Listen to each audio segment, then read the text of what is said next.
Rating agency Fitch ने कहा कि कोविड-19 की दूसरी लहर के बीच गैर बैंकिंग वित्तीय कंपनियों के सामने फिर से परिसंपत्तियों की गुणवत्ता का जोखिम खड़ा हो गया है। विश्व बैंक के अध्यक्ष डेविड मलपास ने कहा कि वैश्विक वृद्धि तेजी से होगी, जिसकी अगुवाई अमेरिका, चीन और भारत करेंगे।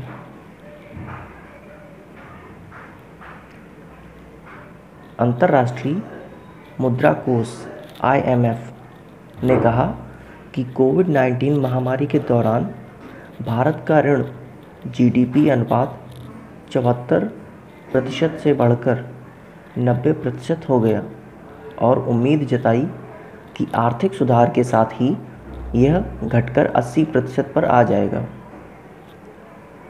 केंद्रीय स्वास्थ्य मंत्रालय और जनजातीय मामलों के मंत्रालय ने अनुसूचित जनजातियों के स्वास्थ्य तथा पोषण के स्तर को बढ़ाने के लिए जनजातीय स्वास्थ्य सहयोग की शुरुआत की।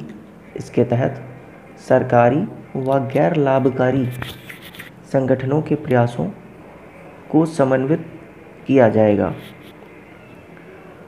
ट्रेड यूनियन के वरिष्ठ नेता दत्ता इसवलकर का निधन हो गया। वे 72 साल के थे।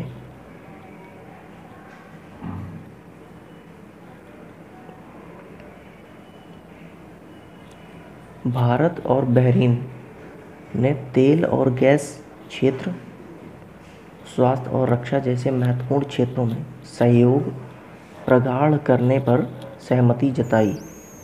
साथ ही द्विपक्षीय व्यापार और निवेश को बढ़ावा देने का भी संकल्प लिया।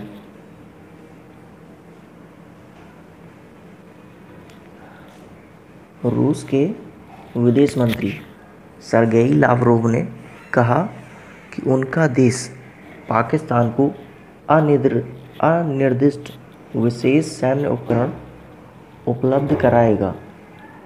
शीत युद्ध काल के इन दो विरोधियों के बीच आतंकवाद से लड़ने में सहयोग बढ़ाने और संयुक्त नौसैन्य एवं भूमि अभ्यास करने पर सहमति बनी है। केंद्रीय कृषि मंत्री नरेंद्र सिंह तोमर ने सरकार के शहद की गुणवत्ता और मिलावट रोकना सुनिश्चित करने के प्रयास के तहत शहद और अन्य मधुमक्खी उत्पादों के मूल स्रोत की पहचान के लिए ऑनलाइन पंजीकरण पोर्टल का उद्घाटन किया।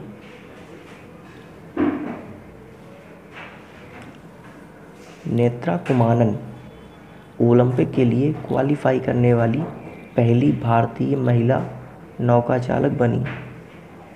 उन्होंने ओमान में एशियाई क्वालीफायर की लेज़र रेडियल स्पर्धा में शीर्ष स्थान पर रहकर यह उपलब्धि अपने नाम की।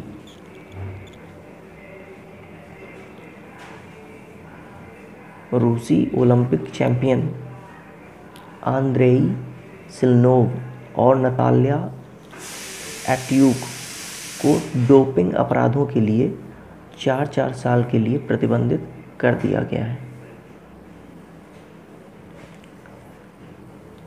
किस भारतीय अभिनेता को पर्यावरण संरक्षण के लिए गोल्डन ग्लोब ऑनर्स फाउंडेशन से सम्मानित करने की घोषणा की गई है?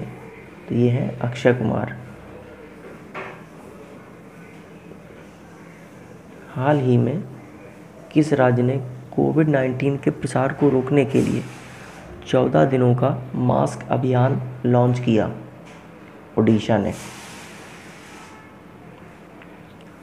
विश्व होम्योपैथी दिवस किस दिन मनाया जाता है?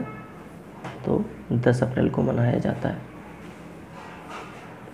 जकार्ता एशियाई खेलों में 100 और 200 मीटर में रजत पदक जीतने वाली भारत की पहली महिला धावक द्युति चंद को किस राज्य सरकार द्वारा वीरानी पुरस्कार से सम्मानित किया जाएगा?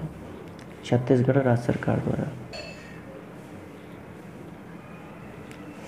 मानव अंतरिक्ष उड़ान का अंतर्राष्ट्रीय दिवस, international day of human space flight, किस दिन मनाया जाता है?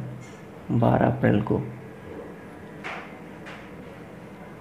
आईपीएल में मुंबई इंडियंस एवं चेन्नई सुपर किंग्स के बाद जो टीम 100वीं जीत दर्ज करने वाली तीसरी टीम बनी है वो कौन है? Kolkata night Riders.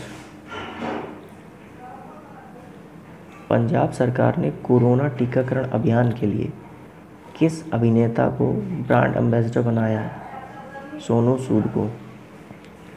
हाल ही में केंद्र सरकार ने कोरोना के उपचार में इस्तेमाल होने वाली किस दवा के निर्यात पर रोक लगा दी है? तो सरकार ने रेमडेसिविर दवा के निर्यात पर रोक लगा दी है।